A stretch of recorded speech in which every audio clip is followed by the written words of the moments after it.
Look at that lovely scenery behind me. Hello, Elvis family. Nice to see you all here again.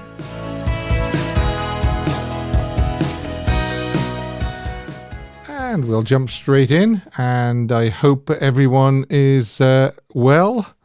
And let's see now. Gracie G, hi y'all from Texas. Elvis Lass, hello Steve. Ooh, sunny. Well, actually, this is Hawaii.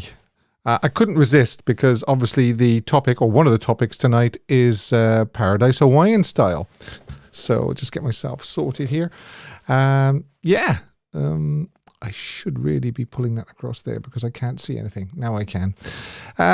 So we're with the final round of Fan of the Month quiz today for this lovely prize. That's what we're playing for. February's Fan of the Month prize, Aloha from Hawaii 3 CD box set. And we'll be picking something else out in a second. This day in Elvis history, Elvis photo and song of the week, poll result, because I asked you to vote on your favorite song from Paradise Hawaiian Style. First of all,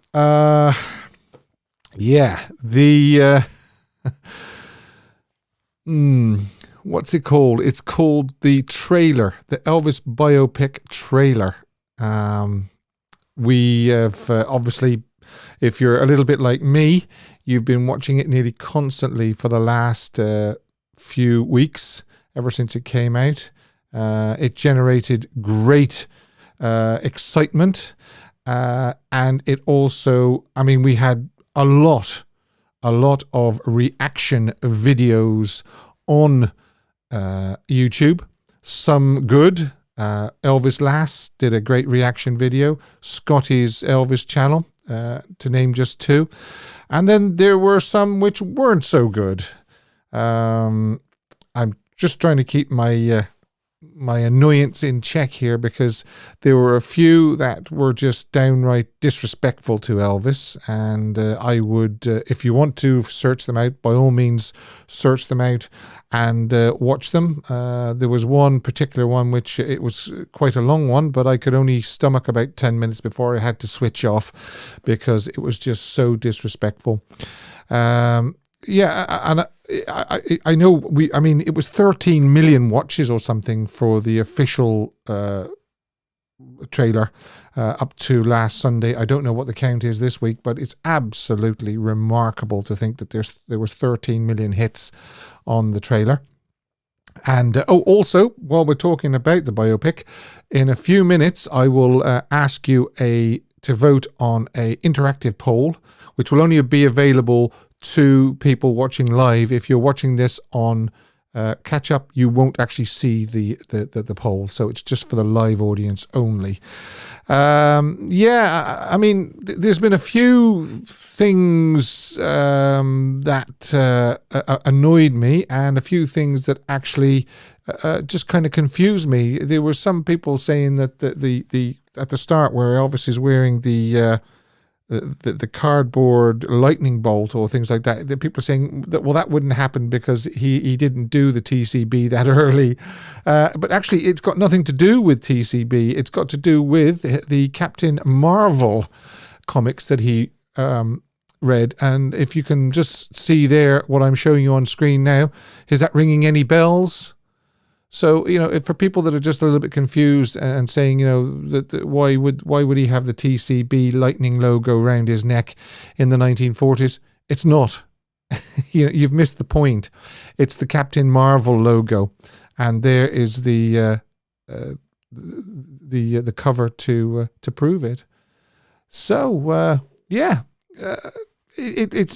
I'm quite annoyed about some of the reaction videos and commentary videos on the trailer. But let's face it, at the end of the day, do these people really matter? Elvis Presley will be around long after these people have been gone and forgotten, and their ego has been deflated and just history, because that's what a lot of these people are doing. Actually, they're posting to inflate their own ego. They're not Elvis Presley fans. In fact, they never even posted about Elvis Presley until this trailer came, and they realized that the trailer was hot property, and it would get them views, it would get them clicks, and it would get them revenue. And of course, a lot of it has been helped by the fact that I was quite surprised at this as well. The copyright infringement was removed from the trailer, allowing anybody to post the trailer and get full revenue from it. So that's another thing. Now, this is an indication of just how much exposure Warner Brothers want for this trailer and this movie, and it is a really, really good thing. So don't get me wrong. I'm not saying that it's a bad thing that they've lifted the copyright infringement from the trailer.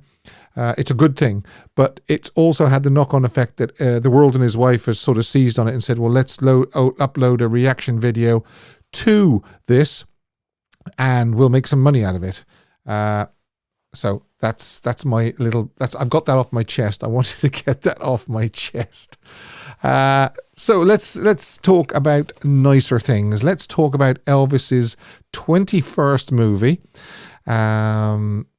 Oh, by the way, I'll be opening the phone lines in a few minutes, and you can ring me, and you can talk to me about the biopic. You can talk to me about the reaction videos. You can talk to me about Paradise and Hawaiian Style. You can talk to me about anything you wish. I just want to change something here. If you'll just bear with me a second.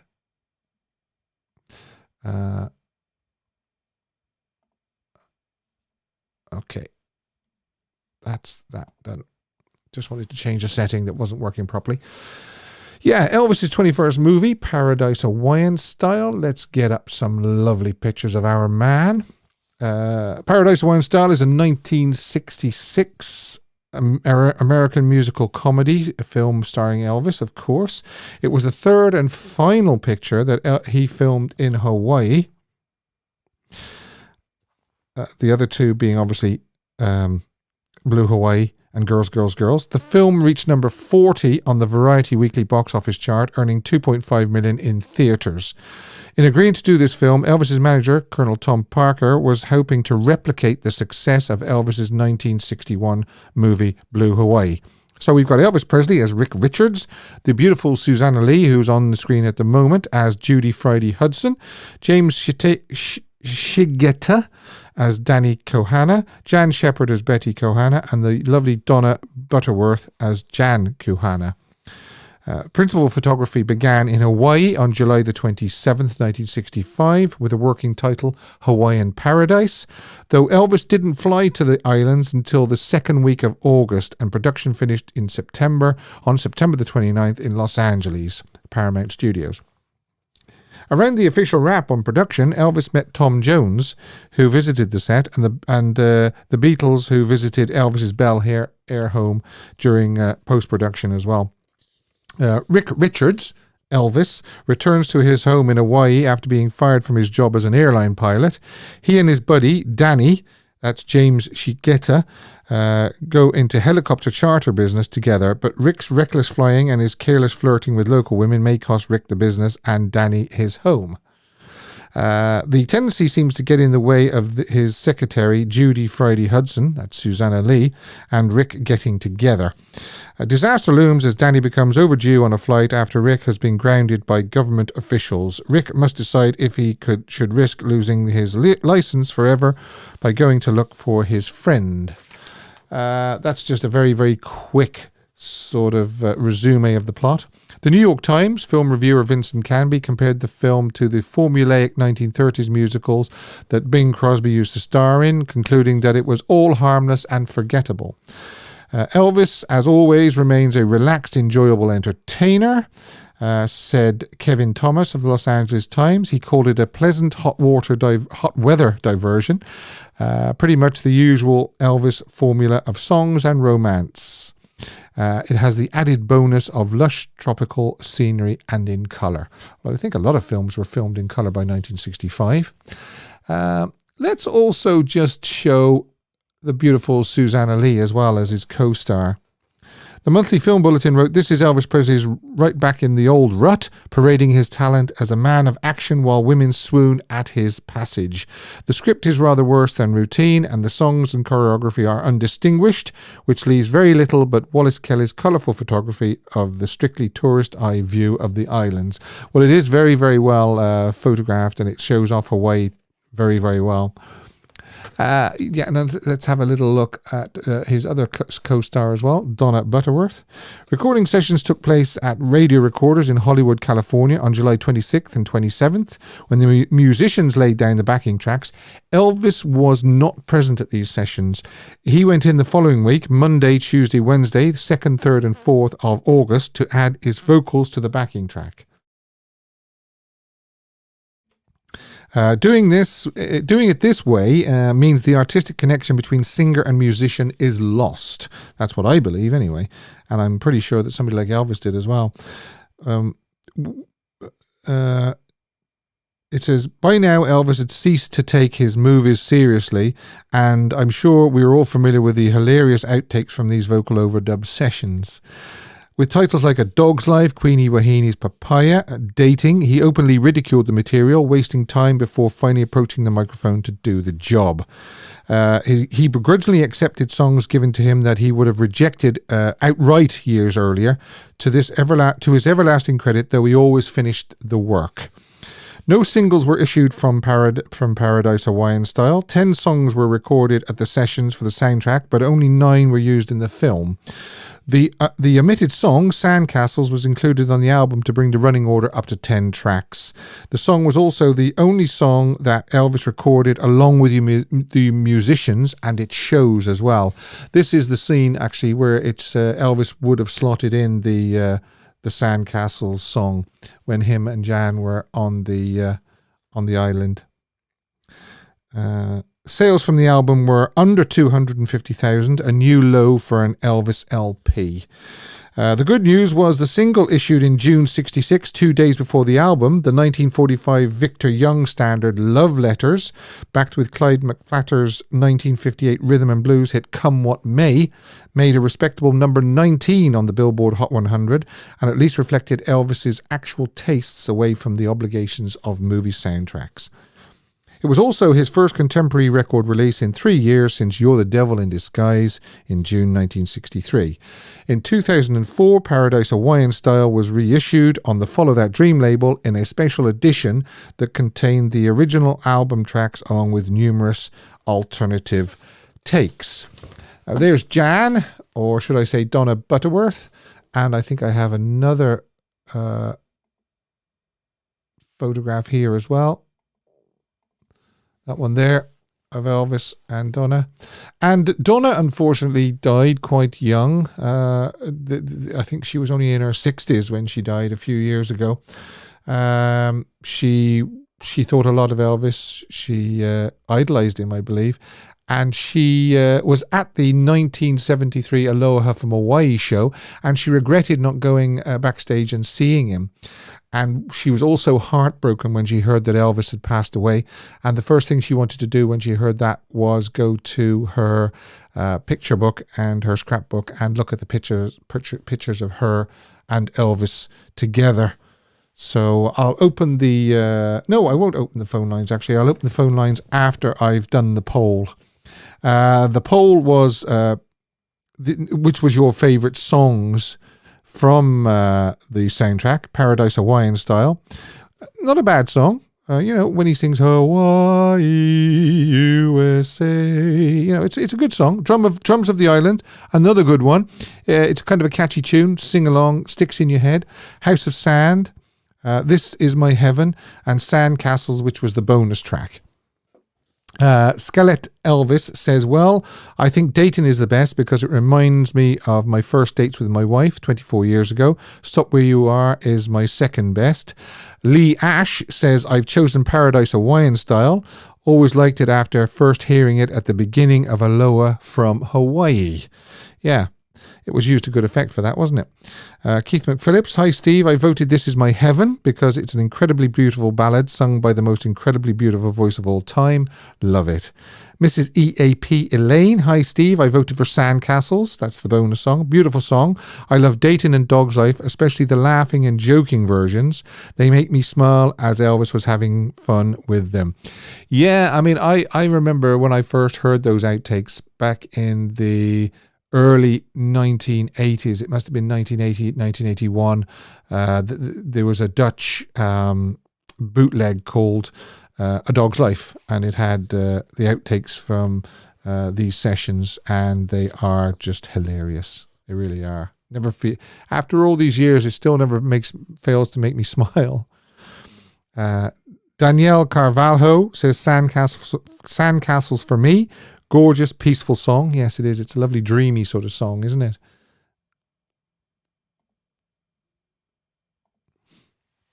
Bossa Nova Baby. Hello there. I liked Sandcastle's bonus track best, but if I had to choose from the songs in the movie, maybe Scratch My Back. No, This Is My Heaven. Drums of the Island. Really, I like them all. Now, you're cheating. You shouldn't like them all. You had to pick one. Carol in Jersey says, I voted for Drums of the Islands, but being, I think this is one of the weakest movie soundtracks, I am going to vote for the cutest from the soundtrack, Queenie Wahini's Papaya.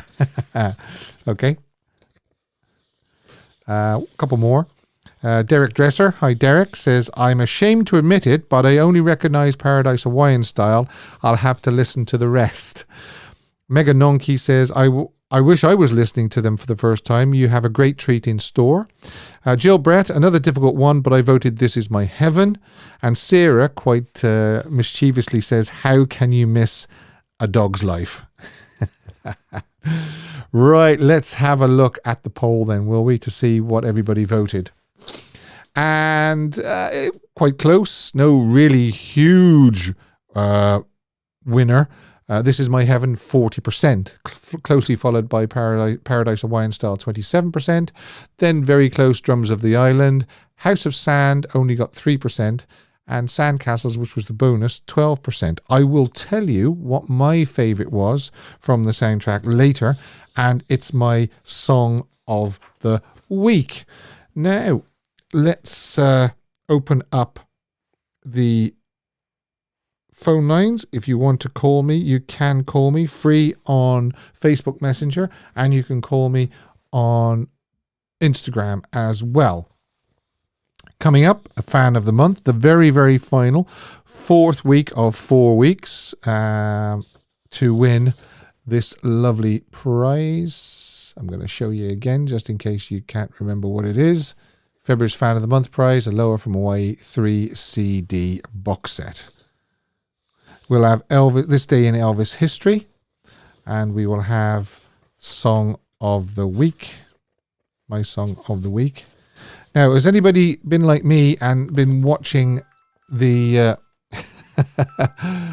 the trailer over and over and over again? Hi, who's calling Elvis the Ultimate Fan channel? Hi, Steve. It's Jackie. I finally got through. Hey, Jackie, how are you doing? Yeah, I'm not too bad, mate. You? Yeah, not too bad at all. That thing is on its way. Hi, I've promised to send something to Jackie in the post, and I keep forgetting, and I keep putting it on the back burner. Fine. But it will make it to you. Don't worry. That's fine. I was just going to say, obviously, with the trailer, which looks amazing, but unfortunately, I won't get to the pictures in time, so I'll have to wait. Okay. Obviously, not only, hopefully he portrays Elvis in the way he should be portrayed, but I also personally hope that with a lot of young fans will go, because obviously you listen to their grandparents and their great-grandparents, it's obviously difficult to tell someone from his humble beginnings to where he is now, or where he was. I'm hoping that it also, the younger generation will see that, don't give up your dreams. If you're different, it doesn't matter being different. Yeah, there's a story to be learned, isn't there, I think? Pardon? There's a story to be learnt from watching this movie, I believe, anyway. Absolutely, yeah. It's the And American it dream. doesn't matter that you're different. Yeah. And also for the fact that, Elvis wasn't just a singer, an actor, a kind, genuine person, but he also changed history in many ways, not with just his music, but also between black and whites, which would be nice if a lot of the younger generation sort of took that on board. Yeah. And realised that, all this race has got to stop. Yes.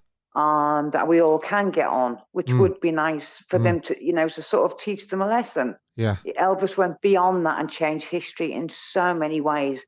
Back in the 50s for what he went through with all the protests and what have you, but it didn't stop him. Yes, correct. And he carried on. So I'm personally hoping it does two things, brings a lot more fans, which, going by the reviews and the amount of people that have viewed it, hopefully it will do that. But also I'm hoping it teaches the younger generation maybe a lesson.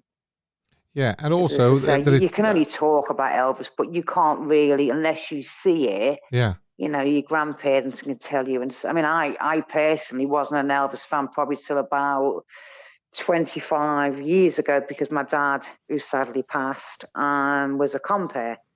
And he sang obviously a lot of stuff, and being from Liverpool, Beatles, everything, all the 60s and 50s. But my dad sang American Trilogy, amazing. Even the end note, he could hold it up until he was sort of in his 70s before, sadly not long before he passed, but he could hold that note. I mean, with different. I remember saying last week as well, that somebody said that their daughter, who wasn't even an Elvis fan, now on the strength of seeing this trailer wants to go and see the movie. Yeah, which would be nice because that's what I say. You can hear about him, and we can all sit and say, he was this, he was that, he was probably one of the most kindest and genuine people. I mean, when I personally went to Grayson's myself, walking through and seeing all the check stubs of the things that he didn't want people to know what he'd done. Yeah. Was incredible. And I just sort of stood there amazed, and the record, the gold discs and everything else. There's a lot of things that people didn't want to know. And just on the last note, with this other thing that keeps going around on Facebook about, should upstairs be opened? I personally don't think it should. And if I ever get the chance to go back, which I'd like to for the 50th anniversary, if it was open, I wouldn't go up out of sheer respect for Elvis.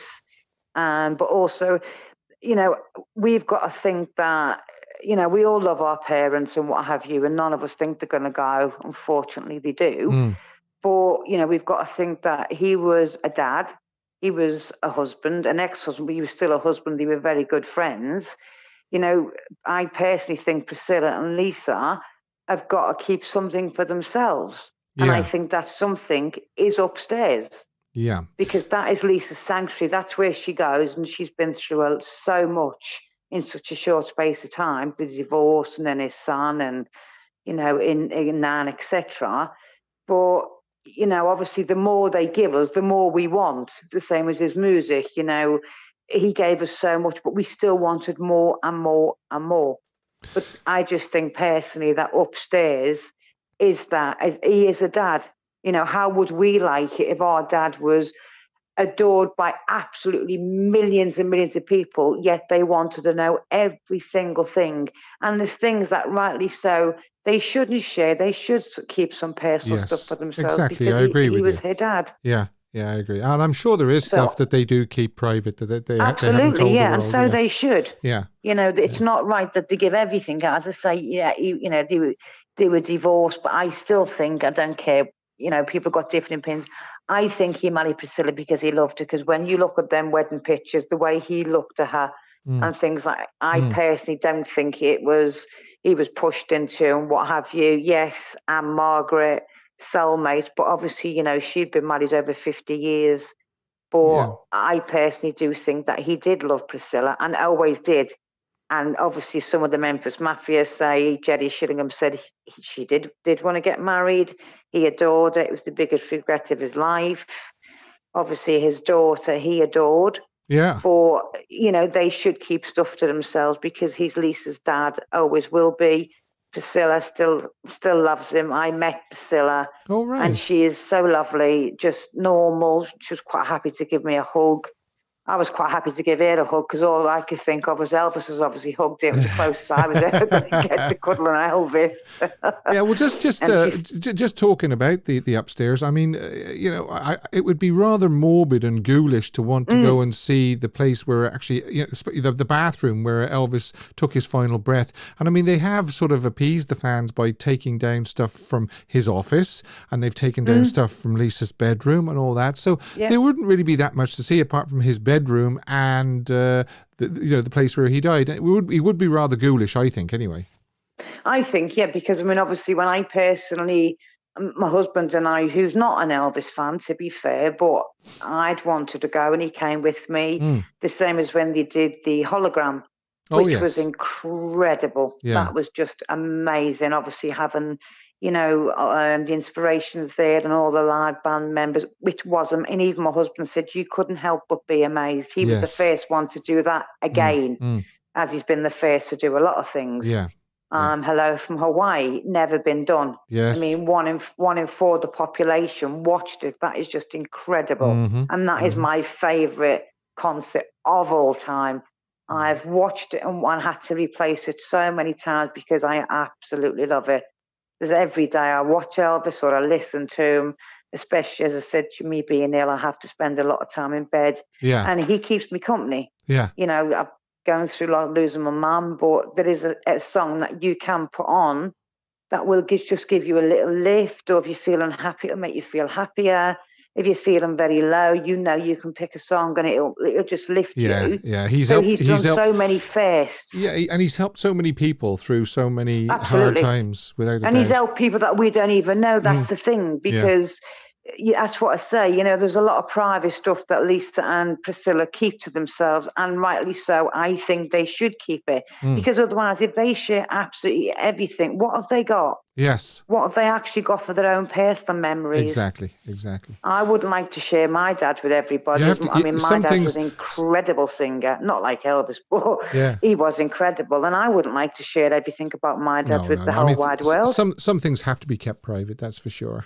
Absolutely, okay, yeah. Well, but it's like when you just saying about going upstairs. Yeah. When I went to Grayson's, we went through what we didn't do the tour with everybody else. We did it on our own, which I'm glad we did because then we could take our time. When we went through them gates and I stood by that front door and I just took a breath. Could not believe I was there.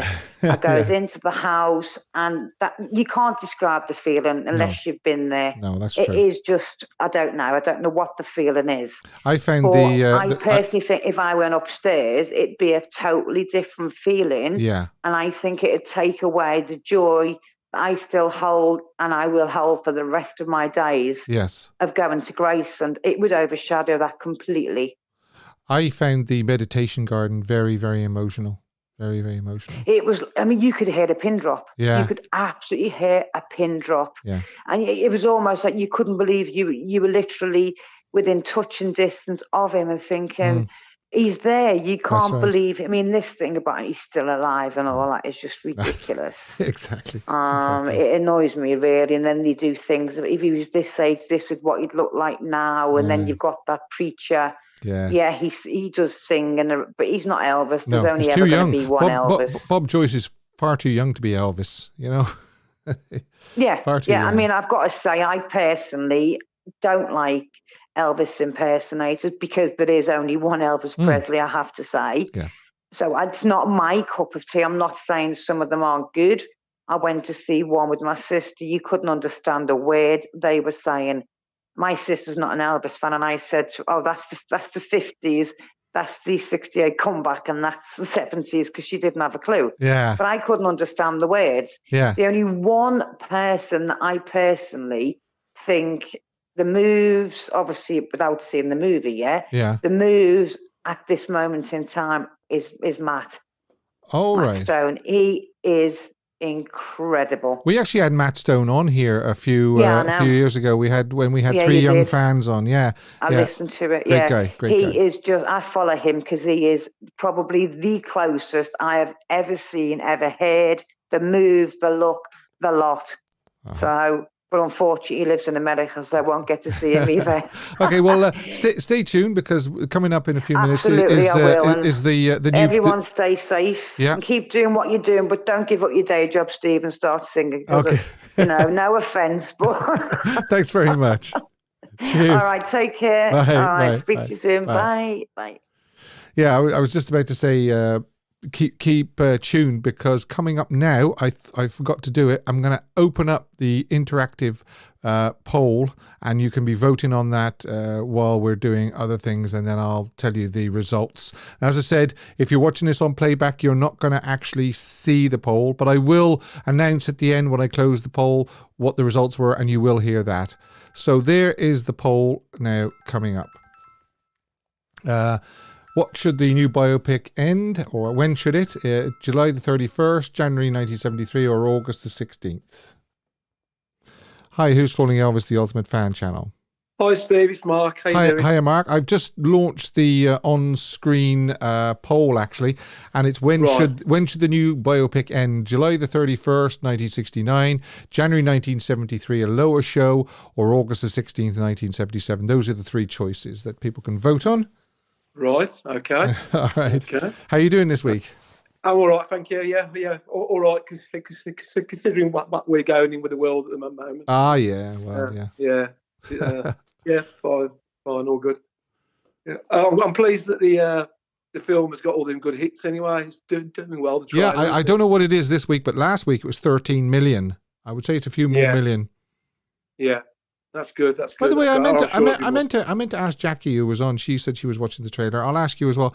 What do you think of the color of the Cadillac? They don't seem to have got the pink color. And somebody asked me to ask people what they think of the color of the Cadillac. Yeah.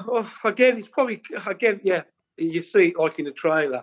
It just it doesn't seem to be the exact type of pink. No. Yeah, I do agree. Yeah. But I don't think it really matters, does it? It's a pink Cadillac, and that's all there is to it. Yeah, that's it. Yeah. I'm sure. Like I said, I'm sure that we'll pick up on a few more things yet, won't we? But yeah. But yeah. Okay. I was talking about Paradise Hawaiian Style. Yeah. What do you think? Yeah. Well, I've actually met Susanna Lee. I met her in Memphis. Yeah. I've got her book, and she signed it, and we had a little bit of a chat, and she talked about Elvis, and Elvis was asking a lot about Britain, to her, and the way people act in Britain and stuff like that. He had real long conversations to her about, and he actually said to her that he would like to come to Britain and maybe do a film as well. She was talking about that. Yeah, when he was filming the movie in Hawaii, Peter Noon from Herman's Hermits met him, and he asked him the same question as well, didn't he? When you come to England? Yeah, it was. Yeah, it wasn't obviously. I wouldn't say it wasn't his best film. We're getting to that stage, not 1966, 67. It's probably the worst period of Elvis films, and then it bounced back to be quite good at the end. Yeah. Yeah, but the soundtrack was good. It's one of them films that when I was little, it was always on the telly. This film. Yeah. I've seen it an awful lot of times on the television, actually. Yeah. It was on all the time. It was always on like the double bill. Paradise Hawaiian Style was always on. I always remember it. But it's a fun film. If I had to pick a song from the film, I love Sandcastles. Yeah. That's the bonus one. That's the one wasn't. I mean, the songs weren't that bad when they were in the film, because they were A Dog's Life, when he was on there and he was surrounded by the dogs, made sense. Dating made sense when he was singing it with Donna Butterworth. But to just hear them on the soundtrack album alone, they didn't really make that much sense. You were thinking, why is Elvis singing about dogs? Why is Elvis singing about dating? But they made perfect sense in the movie. Yeah, well, I think all the songs did. You look at some of the albums, and you could pick out stuff from the next films, but they just fitted into the film, didn't they? Yeah, exactly. And like you hear it on the record, and you think, oh well, I might skip that one to the next one. Don't say that, but it's like but I think it was just that way it was in that mid-60s, that period there. Yeah, I think was the songs did really, obviously they just fit the film, didn't they? But Yeah. Enjoyable film. And I think, again, obviously what he had to do. Possibly, did you think he looked a little bit overweight in this film? Not really. No, I mean, actually, I'm glad you reminded me that, because I forgot to show this to people. They actually used a different shot on the Paradise Hawaiian Style cover. They did, I'm just showing it to everybody now, and that is actually a shot from Fun in Acapulco.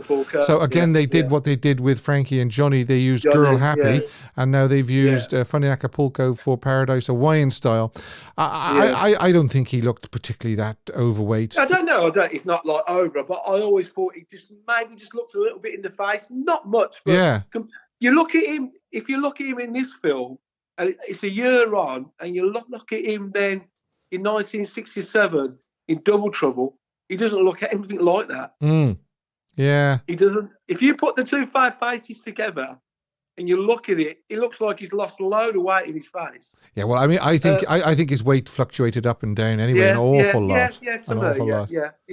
But obviously, he still looked great anyway. But I just think that period of time in his career, I don't think he wanted to do these films, did he? No. By now he was just. I think he wasn't even taking them that seriously. I mean, we've all heard the outtakes and the recording sessions. The outtakes, and I think I wish they'd have put those in the LP instead. The outtakes from Dayton and outtakes from Dog's Life and Paradise Hawaiian Style would have been absolutely brilliant. Oh, that'd be brilliant. Yeah, well, they didn't think of things like that then, did they? No, everything had to be straight. Straight, yeah. But they were a lot of fun. A lot of fun. Yeah. All right, Mark. All right, Steve. All the best. Cheers. Catch you soon. Bye. Bye, mate. Bye-bye. Yeah, I'm glad Mark reminded me about that. There's the shot from Paradise Hawaiian Style, and that's a photograph taken during the filming of Fun in Acapulco. So, in case you didn't know that, I'm sure a lot of you did. Don't forget, the vote is still, or the poll is still running. When should the new biopic end? July the 31st, 1969, on his return to live shows. January 1973, Aloha from Hawaii show, or obviously August the 16th, 1977, which was when he passed away. I am going to be extremely interested to see who, well, not who, but what the vote comes out as. I mean, I think I know what's going to win, but it'll be interesting to see how many the other two get. Will we do the Fan of the Month quiz? If I haven't seen Maxine's name yet. I'm sure she's here, and I hope she can help me out with the moderation and to tell me who was the first person to get the correct answer. It's the song titles again. I think next week, the first week of March, is general knowledge, but I've gone for first letter of each word in a song title again. I hope you like these. He was slightly heavy, but definitely not overweight. That's because of his bowel issue. And there's Maxine. Hi, Maxine. Okay, so Maxine, if we're ready and everybody else is ready for the Fan of the Month quiz, we will go. I might just close the phone lines again but I will open them again, don't worry. Oh, actually, no, somebody is ringing, so we'll take that phone call first. Hello, who's calling Elvis, the Ultimate Fan Channel? I am going to be extremely interested. Hello? Hello? Hi, Dolores, how are you? Just fine. If you could turn your speaker down, I could hear you a little bit better, please. Okay. Thanks. I can hear myself. Hold on just a second. Yeah, no problem. Because there's a delay on the line, you see. For some reason it's stuck. Oh, no. Who was the first person? I can hear myself talking all the time, you see. Okay, can you hear now? No, that's perfect. I can just hear me and you now. Okay, Dolores is gone. Can you hear me, Dolores? Oh, yeah. Great. How are you today? Just fine. Okay. And what would you like to talk about? I was going to say that Elvis pick. I wasn't for sure if I was going to go. Now I got a lot of people want to go, so I'm going with them. Yeah? Okay. And you're looking forward to it, yes? Oh, yes. It's a bunch of them that don't know about Elvis. I talked about him so much that everybody wants to go now. So. And what do you think so far of what you've seen of the trailer? I was kind of concerned about the Colonel part, but I think I'm just going to go see what it's all about. Well, as far as I know, it's actually from the angle of Colonel Parker, I believe, and his relationship with Elvis.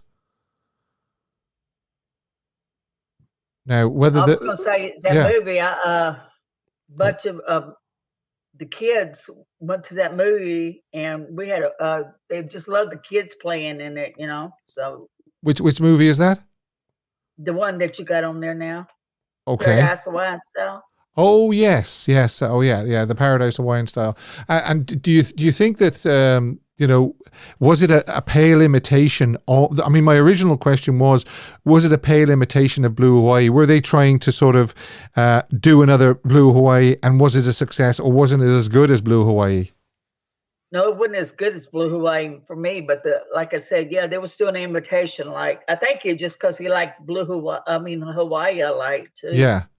Well, Blue Hawaii made a lot of money as well, so I don't know whether Colonel Parker was thinking they could replicate it and make even more money again by doing it. But of course, it kind of didn't work. But like I said, I took a lot of kids at that time, and they loved it. So yeah, well, a lot of water had gone under the bridge since him making Blue Hawaii. Things had changed and things like that, and it was a different time in the mid '60s by then. The Beatles had just about taken over by then, hadn't they? Yeah. And I was going to say, I went to see Elvis's house in 1989. Okay.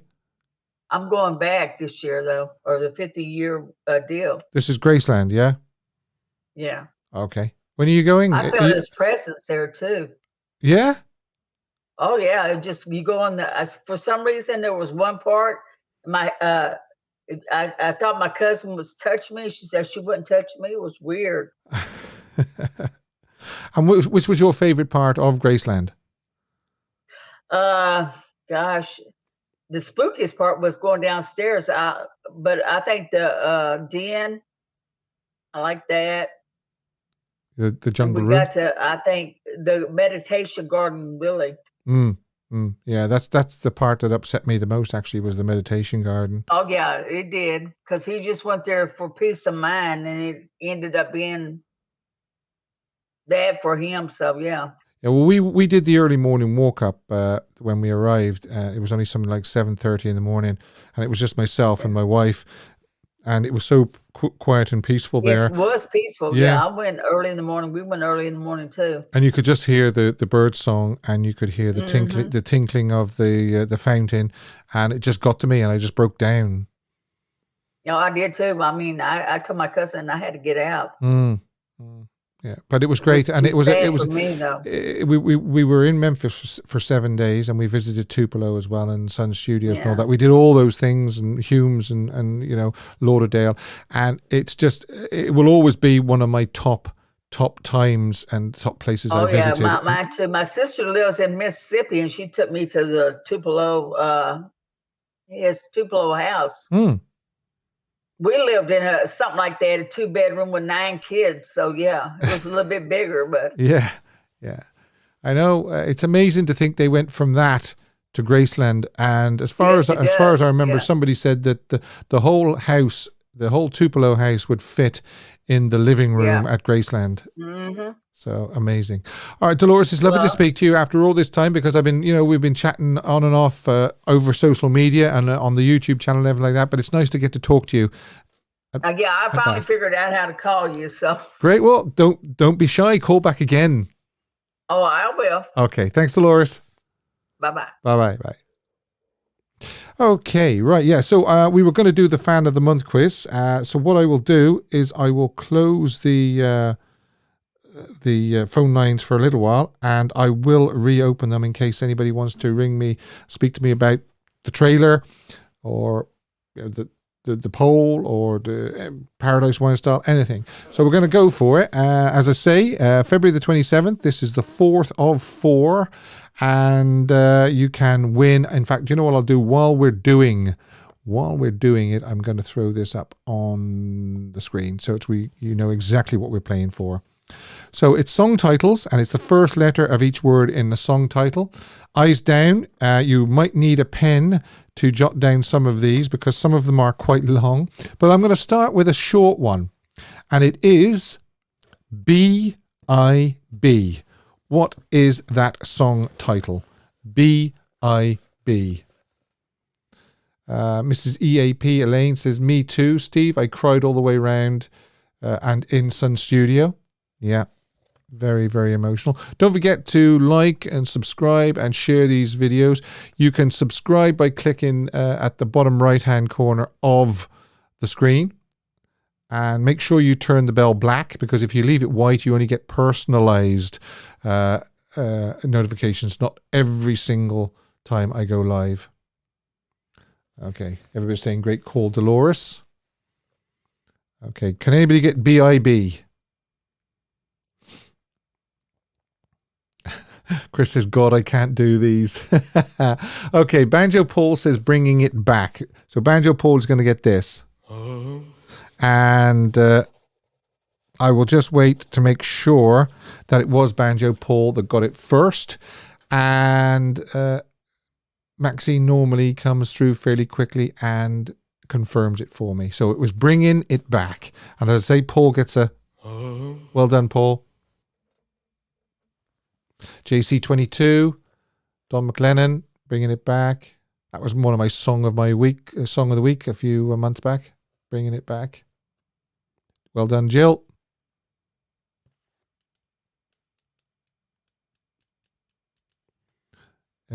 Aisha. Whoa, I got one right for a change. Well done, Chris.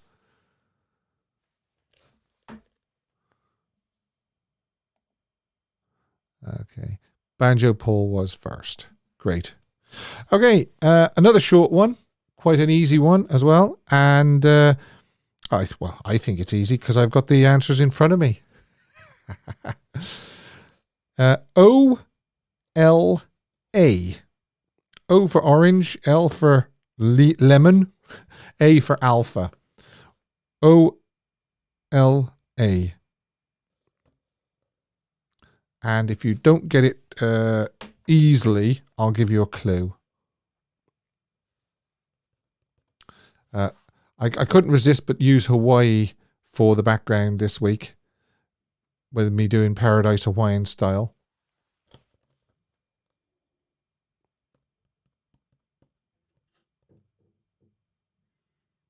Okay, O-L-A. Who's going to be first to get that?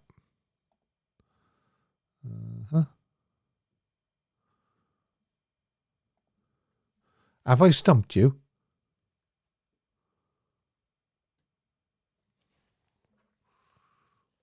I think I might have. Okay, if nobody gets it in the next few seconds, I'm going to give you a clue. Don't forget, you can still vote on when should the new biopic end. July 31st, 1969, return to live shows. January 1973, the Aloha Show. August 16th, 1977. Somebody there as Helen Ludlow has put One-Sided Love Affair, which is the correct answer. Then no set. So I'm going to say Helen. And I will get Maxine to confirm it. Okay. Edwidge says One-Sided Love Affair. Ruth, well done, Ruth. Duncan, One-Sided Love Affair. Yep. Just Helen Ludlow was first. Brilliant. Thank you very much, Maxine. Okay. Oh, dear, dear, dear. I have been extremely bold with this next one. You're going to need a pen because it's 1, 2, 3, 4, 5, 6, 7, 8. 8 letters. And it's IDC ITSDS. I'll say that more slowly, okay? IDC ITSDS. So if you write that down, and then I'll be amazed actually if anybody gets this. IDC ITSDS. In fact, the first person to get this should just get the prize. As simple as that.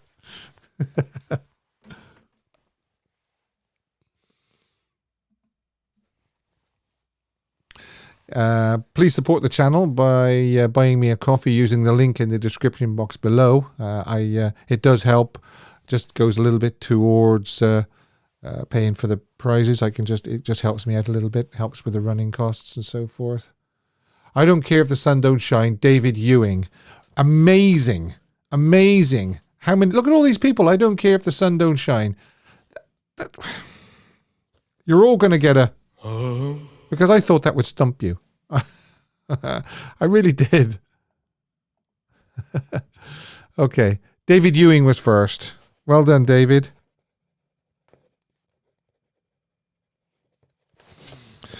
Okay. And just to be really, really mean, all right, I'm now going to say 1, 2, 3, 4, 5, 6, 7, 8, 9. 9 letters. HITYLTILY. Alrighty? HITYLTILY. I'm going to have to make these shorter, I think, because I get tired just reading them out. Yeah, Michelle says David Ewing answered first. Yeah, I've got David Ewing down. So HITYLTILY. And I'll be very, very intrigued to see who gets that one. Don't forget, we're playing for the 3 CD box set, which isn't even released yet. It'll probably be the middle of March before I can... oh, look at this. Have I told you lately that I love you? Duncan Campbell. Well done, Duncan. Okay.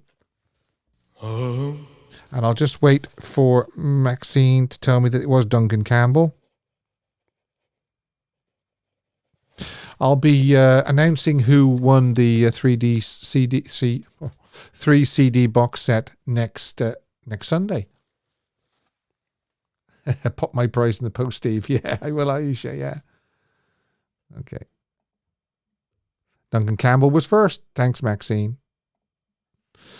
Right. 2 more to go, and then that's the end of February's Fan of the Month quiz. We've gone back to the short ones. We're okay. TWHE. T for Tommy, W for Walter, H for Harry, and E for Elvis. TWHE. And I would imagine that somebody will get this fairly quick. As I say, don't forget to subscribe, bottom right-hand corner, by clicking on it, and make sure you turn the bell black. Don't leave the bell white, because if you leave it white, it only gives you personalized reminders. It doesn't give you all the notifications. And if you subscribe and share as well, it really helps the channel. TWHE. Has anybody got that yet?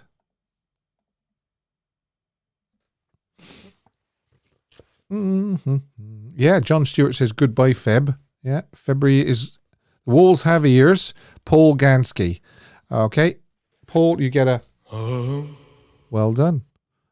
And I will just double check to make sure that it was Paul who got the first. Got it right first. Just wait for Maxine to confirm that. The walls have ears.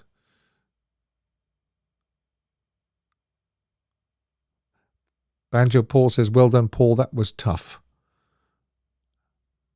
Tango time, says David.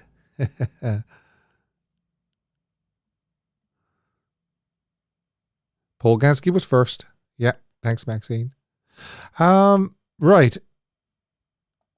The final question for February is WNOSA.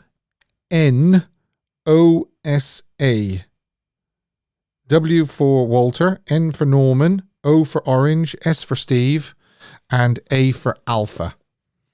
And that will complete February's Fan of the Month for the 3 CD box set. And I'm just wondering now who is going to get the final question of February. Correct. Aisha says, sing up, Steve, love your voice. Jackie didn't like it. She says, don't give up your day job. JC22, where no one stands alone. Well done. Okay, hopefully JC22 was the first, because that's what it's saying on my stream. Duncan says, where no one stands alone. Well done. Yeah, Norset. Jill. Paul. David. Yeah, a lot of people getting it right. Where no one stands alone. Karen. Edwidge. Dolores has just got I. And thanks, Maxine. That is it. We will have a winner next week for that wonderful prize. I'm really excited to be giving away a prize like this. And it's not even released yet. So the winner, I'll open up the phone lines again in case somebody wants to call in. Yeah, it hasn't even been released yet, so the winner of the prize will have to wait a week or two before I can send it to you. But I will. I'll send it to you via Amazon. I'll find out your address, and it'll be right to your door. When should the new biopic end? July 31st, 1969, return to live shows. January 1973, The Aloha Show, or August the 16th, 1977, with his death. We'll be closing that in a few minutes. In fact, I might just let it run for another minute or two because I can still see a few votes coming in. And we'll do This Day in Elvis History. And I've got plenty of pictures for This Day in Elvis History. February the 27th, 1957. The shooting of Loving You moved to the Jessup Ranch north of Hollywood. A newspaper clipping from Jet magazine showing Sammy Davis Jr. in full swing imitating Elvis. The clipping tells us that Elvis was sitting in the front row roaring with laughter. And you can see that it says Sammy Davis Jr. howling out lyrics to You Ain't Nothing But a Hound Dog. Well, it's just Hound Dog. Sammy Davis Jr. mimics rock and roller Elvis Presley during a performance show at Hollywood's Moulin Rouge. Elvis, sitting ringside, roared with laughter at a brilliant imitation. Then we've got... I can actually get rid of that now, I think, can't I? Okay. We've got King Creole. The King Creole was being produced in this day in 1958. 1962, Good Luck Charm, Anything That's Part of You was released. The record was Elvis's 22nd regular single release for RCA Victor. All the previous 21, starting with Heartbreak Hotel in 1956, had placed in the top 5 on Billboard Top Hot 100, and 12 of them had reached number 1. Good Luck Charm reached number 1 on the Billboard Hot 100 list in the week ending April the 21st, 1962, and held for 2 weeks, April 21st, 1962. That's a double print for some reason, displacing Elvis's future leading lady, Shelley Fabares, and a recording of Johnny Angel. In the UK, number 1, the week ending 24th of March 1962, and remained for 5 weeks. So, Good Luck Charm was a good seller for Elvis. 1963, Elvis overdubbed vocals in Spanish for the song Guadalajara at Radio Recorders. My song of the week actually was Guadalajara when I featured Fun in Acapulco a few weeks ago. He also had 2 dental crowns applied at a cost of $170. 1964, and I have a picture with this. Elvis greets Clara Ward in Las Vegas, the Jet magazine again, and it says, mutual admirers of each other's talents, Clara Ward is greeted by rock and roll idol Elvis Presley as he visited Las Vegas's new Frontier Hotel lounge and heard Miss Ward and her singers. The entire group was asked to appear in Elvis's next movie, Roustabout. Okay, well, they didn't. 1966, Spin Out, and we've got a still from Spin Out. Also, How Great Thou Art is Elvis's 28th studio album. It peaked at number 18 on the top pop albums chart. It was certified gold on February the 16th, 1968, platinum and 2-time platinum March 27th, 1992, and 3 times platinum on October the 13th, 2010 by the RIAA. The title song won the 1967 Grammy Award for Best Sacred Performance. On the same day, Dr. Nick becomes Elvis's primary doctor. Big day in 1970. Okay, here we go. It's the Elvis performed at the annual Texas Livestock Show, Houston Astrodome, Houston, Texas, at 2 p.m. and 7:45 p.m. Elvis held a noon press conference at the Astroworld Hotel and talked about his musical roots, the current music scene, and how his Sun records sounded funny to him now. Yeah, that press conference is available on YouTube in its entirety. And Elvis was actually getting over a cold that he'd contracted while he was in Vegas, doing January and February in Vegas. And he was still coughing and spluttering a little bit during the show and the press conference. Elvis made a dramatic entrance on an open Jeep. There he is. But he was discouraged both during and after the first show because of the poor acoustics and what he judged to be an indifferent response from a less than capacity crowd. He said, "I guess I just can't bring it in like I used to," he said between the shows. But then his spirits were lifted at the evening show by the great response from a crowd of 36,229. And according to the Los Angeles Times, his performance was masterful. The Houston Astrodome was chosen by Colonel Parker to be the first venue for Elvis to perform outside Las Vegas. This was done for several reasons, but the Dome was an enormous hall built in 1965, and least of its functions being for concerts. The rodeo show at the Dome always attracted thousands of people. Now, this is quite interesting. Houston Astrodome was also the first venue to perform outside Las Vegas for the Sweet Inspirations. Myrna Smith, the first time we were there set to appear with Elvis outside of Vegas, we were excited. It was in Houston, she says. The people were exceptionally nice to us. Later, I found out the promoters had sent word that they were thrilled that Elvis was coming, but not to bring those black girls with him. Elvis had laid down the law that if we didn't come, he wasn't coming. So when he did the show, I wondered why everybody was so nice to us. None of the guys told us because they didn't want to hurt our feelings. I found out years later that Elvis had stood up for us. What a guy. What an absolutely brilliant guy Elvis Presley was. The venue's owner didn't want the suites and Elvis threatened to cancel. In the end, the venue's owner, daughter, chauffeured the Sweet Inspirations into the stadium. Nice. 1971, Elvis Presley's album Elvis Country, I'm 10,000 Years Old, hit number 12 in the US. So there you are. Good old Elvis. He says, if the sweets don't appear, I'm not appearing.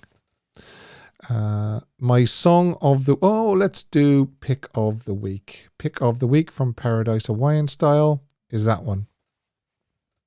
Okay. What does everybody think of that? Okay, I'm going to close the poll, and I'm going to look to see what the vote was.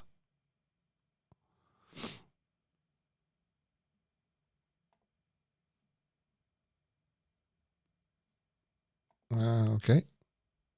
I don't actually see the result of the poll. Would you believe that?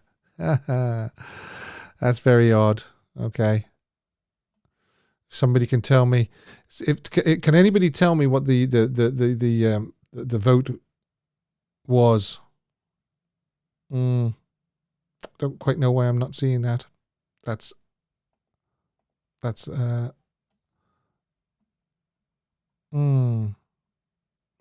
annoying. Oh, here we are. I beg your pardon. Okay, so end poll. And that should come up then. Yeah, there you go. August the 16th was 76%, January 73 was 16%, and July the 31st, 1969, 7%. So Yeah, I mean, it doesn't surprise me that August the 16th, 1977 was when the new biopic should end. 76% of the people voted for that. 16% voted for it should end with the Aloha Show, and 7% returned to live shows in 1969. That surprised me quite a bit, actually. 76, 16, and 7. Right, my song of the week is from Paradise Hawaiian Style, was written by David Hess and Herb Goldberg. In fact, it is the only song on Paradise Hawaiian Style written by them. 60% of the songs on the album were written by Bill Giant, Bernie Baum, and Florence Kay. It's the track that was dropped from the movie and, in my opinion, is the best one. It's Sandcastles. As I said earlier, it's the only song that Elvis recorded along with the musicians, and it shows. He did 10 takes. There is available most of those takes, although a lot of them are long false starts, and obviously take 10 was the master. I'm going to give you the clip or the link down below this after this video for take 9, which I think is actually quite a charming take. It's nearly as good as the one that was released on the record. So there you go. And as I say, that the poll was very interesting. When should the new biopic end? August the 16th got 76%. January 1973, the Aloha Show got 16%, and even 7% July 31st, 1969. People thought it should have ended on a high with Elvis returning to the live performances. And that is my pick of the week as well. Imagine if they mention his sightings after death. Yeah, that's just silly. It really is just silly, isn't it? I think. In fact, what I should do, I think, is do that.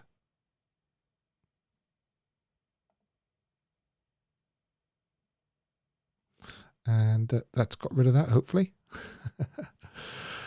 So that was Paradise Hawaiian Style, and that was the final of Fan of the Month quiz for the winner of the 3 CD box set. I'll be announcing that next week. And thanks very much for joining me again. It's been great. Don't forget, I have another caller. That's great. Hello, who's calling Elvis the Ultimate Fan Channel? Hi, Steve. It's Chris. Hello. Finally. How are you doing? Finally, not too bad. How are yourself? Yeah. And what would you like to talk about? Just everything, really. Okay, what about Paradise Hawaiian Style? Have you seen Paradise Hawaiian Style? I have, yeah. I don't mind it. I think it's a good film. The songs weren't that many up to much. I think we all know which ones. Well, you had to, as I said earlier, I think if you were watching the film, Dating and A Dog's Life fitted in well. Mm-hmm. But if you were just hearing them on the LP and you hadn't actually seen the movie, then... It's a really good point there, yeah, Steve, definitely. Yeah, they kind of odd. Yeah. And I think that happens when you listen to some of them on their own, because I haven't. I've thought it's because you're seeing them in a musical. In a music film, normally you have music, when you sang with a little girl, Queenie Wahine and that type of song. Yeah. And no wonder, I wonder how he felt when he was recording them. I know he got a little bit mad on a couple of them, but I can understand that because, well, he had to laugh at I think he took it all in good spirit because, he was just absolutely cracking up in the studio when he was trying to sing A Dog's Life and Dating and all that. We've all heard those outtakes and they're hilarious. Yeah, he's, I like him laughing anyway, He's a great, he's got a really great laugh. Tell me, did you vote on the biopic poll? I did, yeah. And what did you vote for? What date did you vote for? When should it finish? August the 16th, 1977. Yeah, that's what I would have voted for as well. Anybody wondering what I would have voted for? Yeah.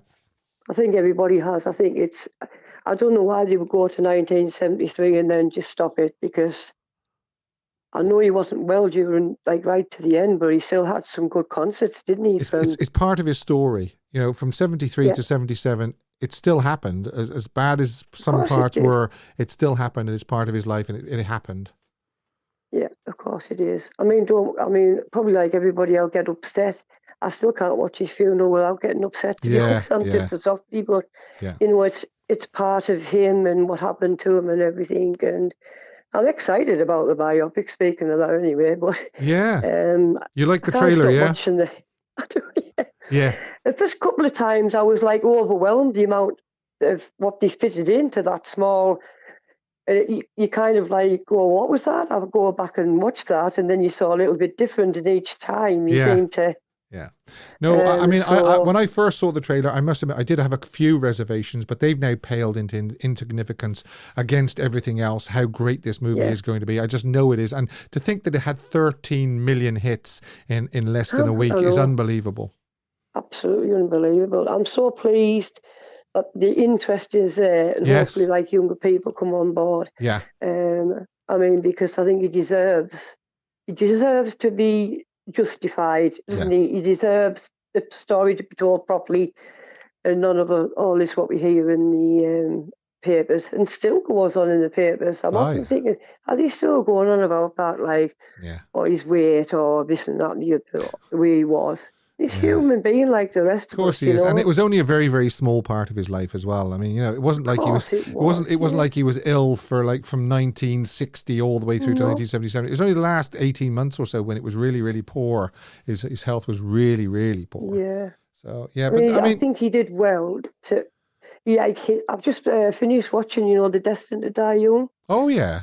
Book. Yeah. I've kept putting it away and I kept forgetting to read it, but finally got to the end of it, and I really enjoyed that. Yeah. Because it's the first time somebody's actually gone into detail. That's right. About his illness, and it makes you feel, God, how did he manage to get through any of his life with some of them? And I think you've got to applaud Elvis for kind of, I'll go on stage. It doesn't matter how I feel. If he's not well, I'll go on stage. Well, this is it. I mean, the fans. I mean, he took to the stage sometimes when he really shouldn't have been there, and it was literally listed because he just did not want to let his fans down. Yeah. And I think he thought a great deal of his fans. Yes. And I mean, you wouldn't see nowadays like sort of somebody coming down to the gate and talking with the fans and signing and everything. You wouldn't get that now. Yeah.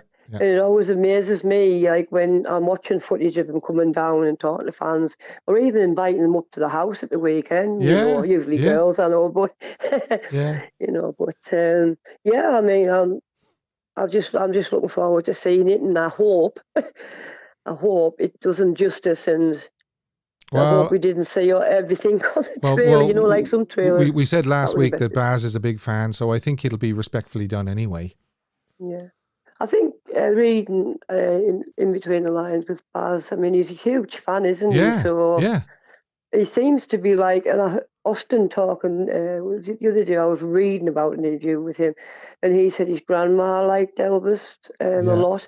So he's actually heard Elvis play, and I think he never come out to say he was a huge fan, but I think he might be a little bit of a fan, or he's always heard them, you know, coming from home and everything. I think most people are a little bit of a fan, even if they're not a big fan, you know, of Elvis. They just some people just don't like to admit it. No, and then some people don't know, Elvis, and then they start. And and I was a young girl, you know, I'll get very I'll stick up for Elvis, you know, at school and that, when you used to saying, but, you know, I'll say, no, leave him alone. Yeah. It was strange. We all did that. If anybody attacks Elvis, we stand up for him. Oh, well, I'm glad I wasn't the only one. No, definitely not. I definitely used to stick up for him anyway. So I just wanted to give you a quick call because I'm a bit nervous. You know, don't be. I've finally done it. Yes, brilliant. Well, don't leave it so long next time. I won't do, Steve. Thanks Chris. Everyone. All right. And what you do and everything. Okay. Cheers, Steve. Cheers. All right. Take care. Bye. Bye. Yeah. Oh, by the way, for people that didn't know, that was Chris art student. You see her name on the chat. It's Chris art student. So there you go. Right. I've enjoyed it tonight. It's been great. Absolutely great. So next week we'll be announcing the winner of the Fan of the Month, and we'll be covering Elvis's next film in the queue, which is Spin Out. Don't forget the link below for the song of the week, and also the link for if you want to subscribe or and buy me a coffee. It's in the link below. Good night, everybody.